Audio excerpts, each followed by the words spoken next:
नमस्कार। आज के इस वीडियो में जनसत्ता के संपादकीय से 555 शब्दों के डिक्टेशन को हम लोग लेने वाले हैं।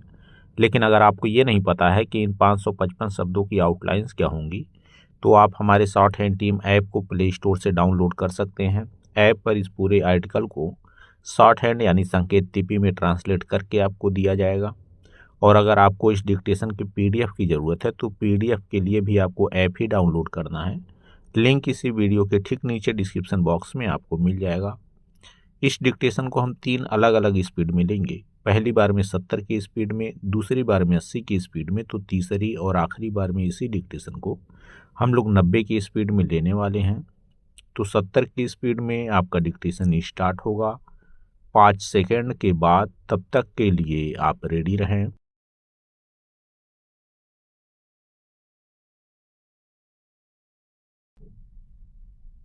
स्टार्ट। देश में पिछले कुछ वर्षों से बेरोजगारी एक गंभीर मुद्दा बना हुआ है। इससे बड़े स्तर पर युवा श्रम शक्ति का इस्तेमाल नहीं हो पा रहा है और यह राष्ट्र के संपूर्ण विकास में भी अवरोध पैदा कर रहा है। किसी भी अर्थव्यवस्था को तभी संतुलित माना जाता है जब उसमें आर्थिक विकास के साथ साथ रोजगार के नए अवसर भी सृजित होते हों। ग्रामीण और शहरी क्षेत्रों में कुल कार्यबल तथा जनसंख्या के लिहाज से भारत दुनिया का सबसे बड़ा देश है। यहाँ युवाओं की आबादी अन्य देशों की तुलना में अधिक है, मगर इस कार्यबल को व्यापक रूप से राष्ट्र के निर्माण में भागीदारी के समान अवसर नहीं मिल पा रहे हैं। इसका आकलन केंद्रीय सांख्यिकी एवं कार्यक्रम क्रियान्वयन मंत्रालय की ओर से गुरुवार को जारी रिपोर्ट से किया जा सकता है।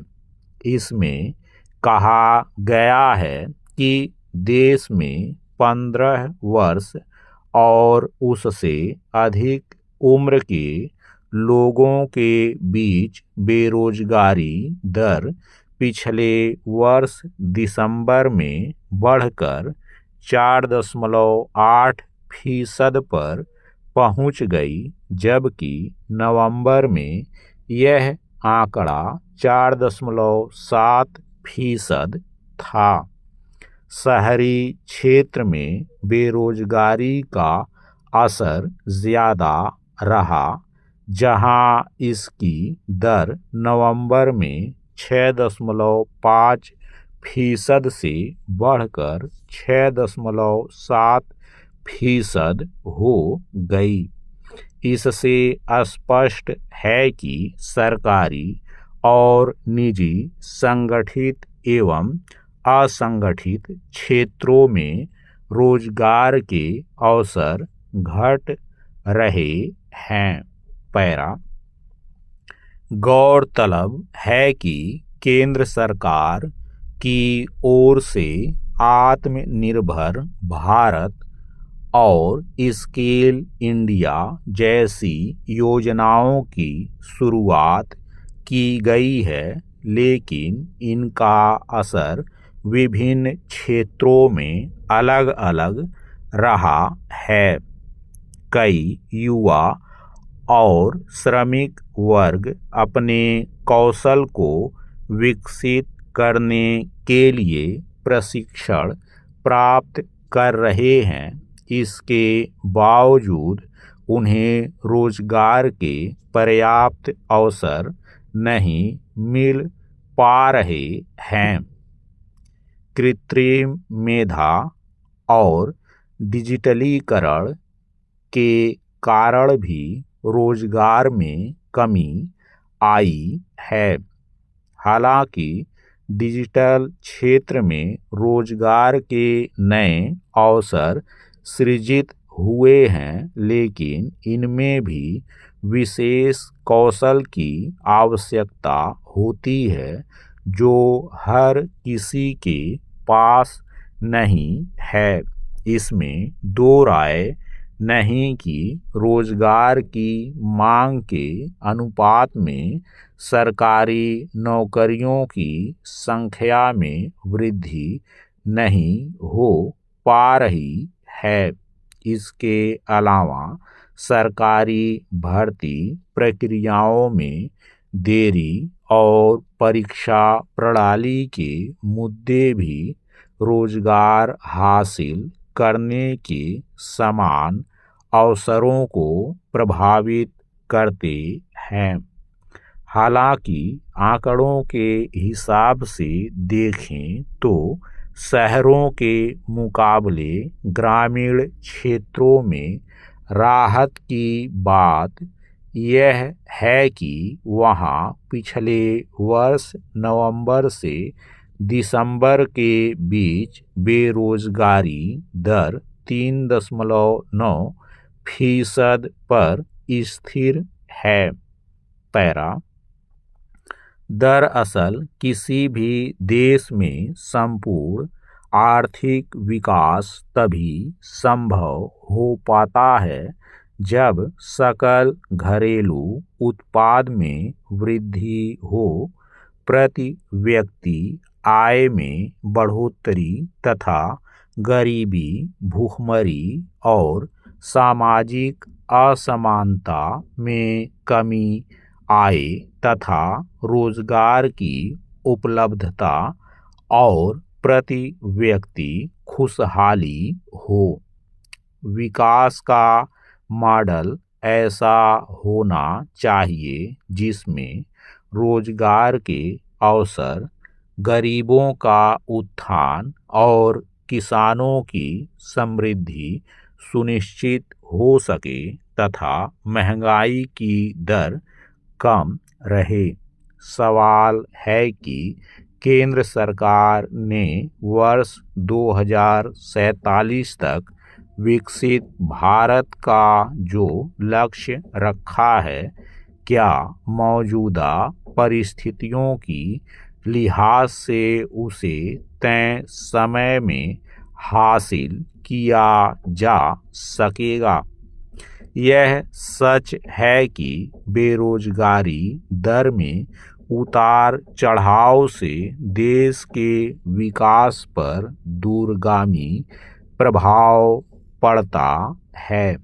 ऐसे में सरकार को चाहिए कि बेरोजगारी दर में कमी लाने के लिए शिक्षा को कौशल विकास से जोड़ने को प्राथमिकता दी जाए और सरकारी एवं निजी क्षेत्र में रोजगार के नए अवसर सृजित किए जाएं। तभी भारत सही मायने में एक विकसित राष्ट्र बनने की दिशा में आगे बढ़ पाएगा। स्टॉप।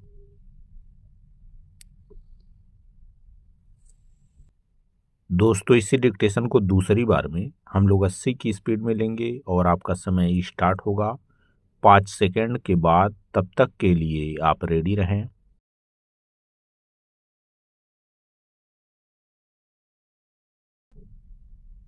स्टार्ट।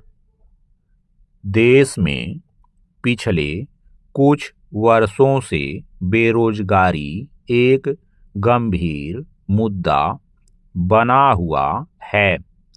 इससे बड़े स्तर पर युवा श्रम शक्ति का इस्तेमाल नहीं हो पा रहा है और यह राष्ट्र के संपूर्ण विकास में भी अवरोध पैदा कर रहा है। किसी भी अर्थव्यवस्था को तभी संतुलित माना जाता है जब उसमें आर्थिक विकास के साथ साथ रोजगार के नए अवसर भी सृजित होते हों। ग्रामीण और शहरी क्षेत्रों में कुल कार्यबल तथा जनसंख्या के लिहाज से भारत दुनिया का सबसे बड़ा देश है। यहाँ युवाओं की आबादी अन्य देशों की तुलना में अधिक है, मगर इस कार्यबल को व्यापक रूप से राष्ट्र के निर्माण में भागीदारी के समान अवसर नहीं मिल पा रहे हैं। इसका आकलन केंद्रीय सांख्यिकी एवं कार्यक्रम क्रियान्वयन मंत्रालय की ओर से गुरुवार को जारी रिपोर्ट से किया जा सकता है। इसमें कहा गया है कि देश में 15 वर्ष और उससे अधिक उम्र के लोगों के बीच बेरोजगारी दर पिछले वर्ष दिसंबर में बढ़कर 4.8% पर पहुंच गई, जबकि नवंबर में यह आंकड़ा 4.7% था। शहरी क्षेत्र में बेरोजगारी का असर ज़्यादा रहा, जहां इसकी दर नवंबर में 6.5% से बढ़कर 6.7% हो गई। इससे स्पष्ट है कि सरकारी और निजी संगठित एवं असंगठित क्षेत्रों में रोजगार के अवसर घट रहे हैं। पैरा गौरतलब है कि केंद्र सरकार की ओर से आत्मनिर्भर भारत और स्किल इंडिया जैसी योजनाओं की शुरुआत की गई है, लेकिन इनका असर विभिन्न क्षेत्रों में अलग अलग रहा है। कई युवा और श्रमिक वर्ग अपने कौशल को विकसित करने के लिए प्रशिक्षण प्राप्त कर रहे हैं। इसके बावजूद उन्हें रोजगार के पर्याप्त अवसर नहीं मिल पा रहे हैं। कृत्रिम मेधा और डिजिटलीकरण के कारण भी रोजगार में कमी आई है। हालांकि डिजिटल क्षेत्र में रोजगार के नए अवसर सृजित हुए हैं, लेकिन इनमें भी विशेष कौशल की आवश्यकता होती है जो हर किसी के पास नहीं है। इसमें दो राय नहीं कि रोजगार की मांग के अनुपात में सरकारी नौकरियों की संख्या में वृद्धि नहीं हो पा रही है।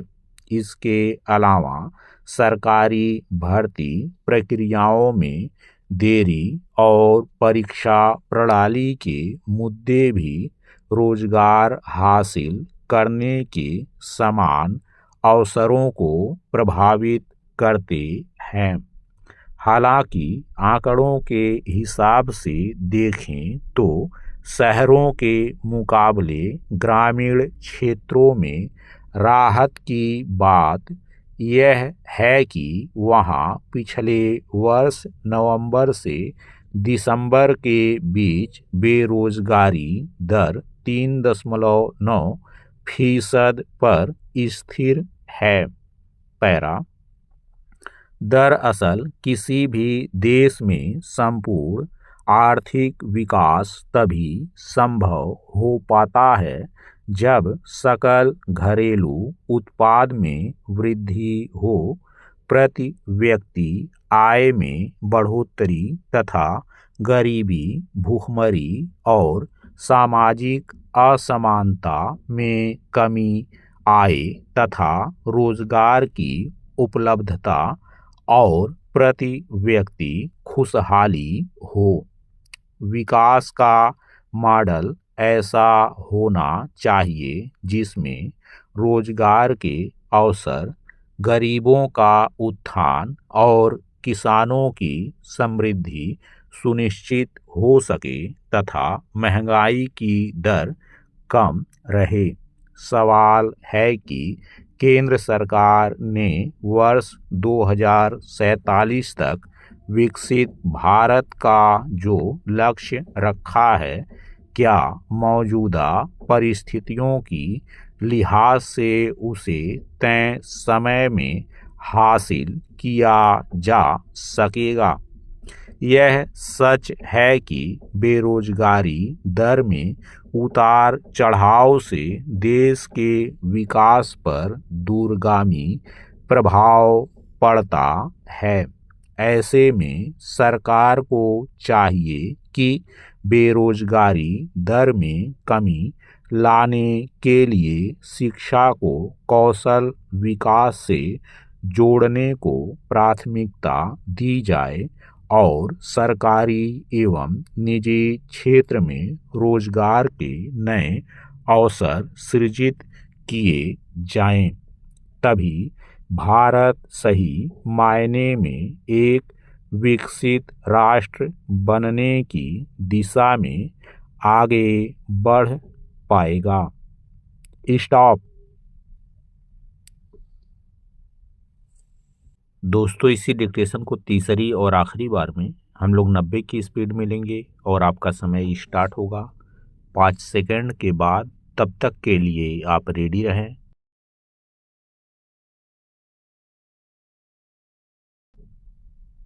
स्टार्ट। देश में पिछले कुछ वर्षों से बेरोजगारी एक गंभीर मुद्दा बना हुआ है। इससे बड़े स्तर पर युवा श्रम शक्ति का इस्तेमाल नहीं हो पा रहा है और यह राष्ट्र के संपूर्ण विकास में भी अवरोध पैदा कर रहा है।